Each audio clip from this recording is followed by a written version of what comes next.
Pemirsa, dialog kembali kami lanjutkan. Pak Fahmi, ini dalam kondisi ataupun dari internal Partai Golkar sendiri seperti apa? Apakah memang perlawanan masih tetap deras seperti itu, apalagi setelah adanya Ketua Umum menandatangani deklarasi koalisi permanen? Saya yakin nanti kalau diumumkan oleh KPU siapa pemenangnya, itu akan berubah. Saya yakin berubah dan ya semua punya keyakinan yang beda-beda ya. Saya yakin nanti tanggal 22 pemenangnya Jokowi JK begitu kan. Kalaulah itu yang terjadi, bukan asal pasti gitu, tidak. Dari berbagai-bagai rumusan, dari berbagai-bagai pihak yang terlibat di dalam penghitungan menunjukkan bahwa Jokowi JK.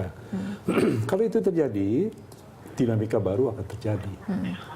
Di Golkar terutama akan terjadi. Semua kita merasa iba dengan kepemimpinan Saudara Ical. Jadi Saudara Ical sudah tidak dianggap oleh teman-teman, sudahlah kalau yang paling bagus mengundurkan diri aja, biar singkat pekerjaan kita begitu. Tapi kalau tidak mau mengundurkan diri ya mau tidak mau lah. Terjadi perubahan juga. Oke. Dan ini ditentukan pada saat tanggal 22 Juli setelah nanti. 22. Itu akan menjadi babak baru seperti itu ya? Oh iya, terjadi dinamika baru dan juga berdampak pada koalisi permanen dan sebagainya dan sebagainya. Oke.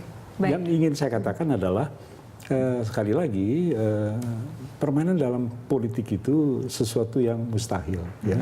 Walaupun saudara Ramadan Pohan mengatakan demikian, apalagi Demokrat menurut saya kurang berbakat jadi oposisi itu, ya.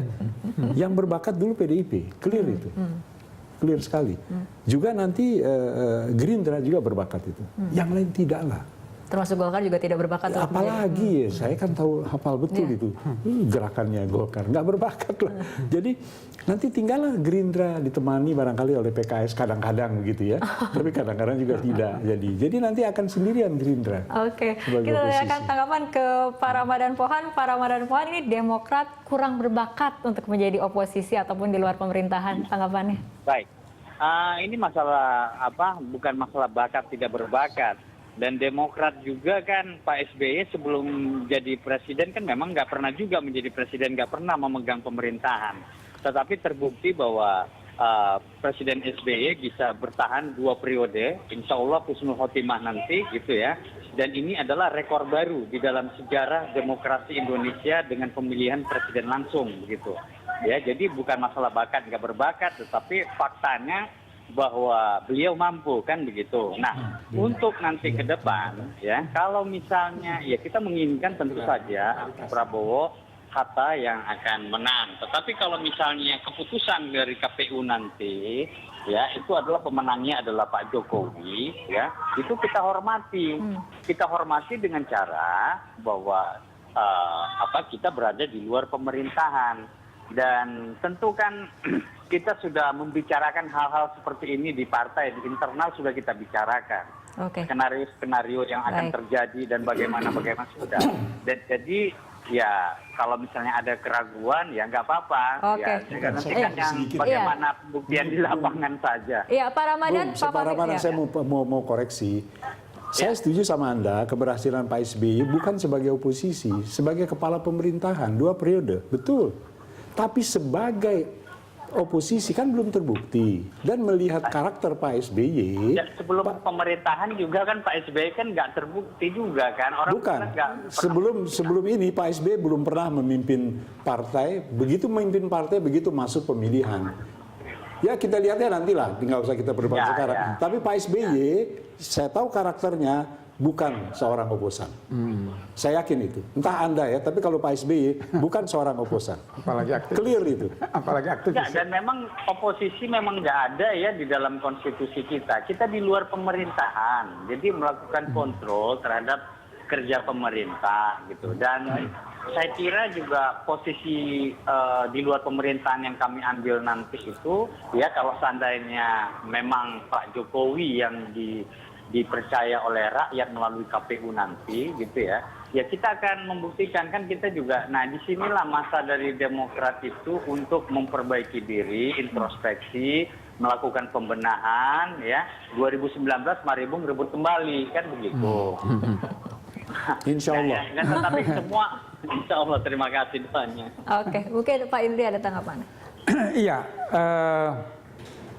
apa ya? Jadi Demokratnya itu atau bagaimana? Iya, ini kemudian memang tadi dikatakan Demokrat memang tidak ada berbakat Iya, oposisi iya. seperti itu, tapi mungkin karakter-karakter dari partai-partai itu sendiri yang ada dalam tubuh koalisi permanen. Iya, ya, jadi saya katakan begini, kalau yang namanya permanen ini ya masih menimbulkan perdebatan karena tadi bahwa permanen itu apa sebetulnya yang mengikat sehingga ada komitmen untuk mendukung terus gitu kan.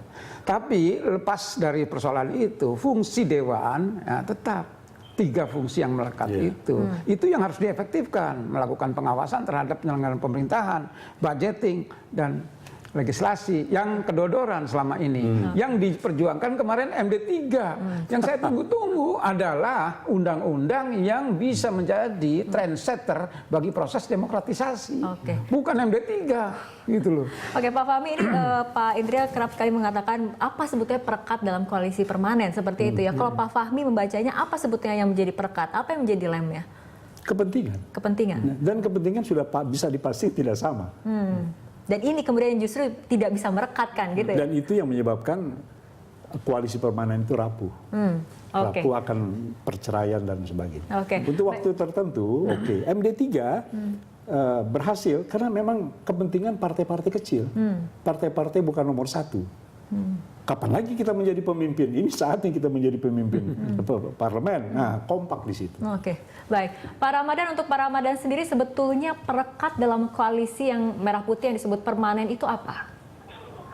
Yang seperti yang ditandatangani dengan 8 poin yang lalu, ya tentu adalah persamaan cara pandang dan idealisme orientasi ke depan. Ya, kita sama-sama komitmen di dalam komitmen untuk pemberantasan korupsi, membuat pemerintahan nanti bagaimana parlemen ini benar-benar untuk mengabdi kepada bangsa dan negara dan sebagainya di situ ada 8 poin ya. Nah, itu kan memang akan diuji kan nanti kan.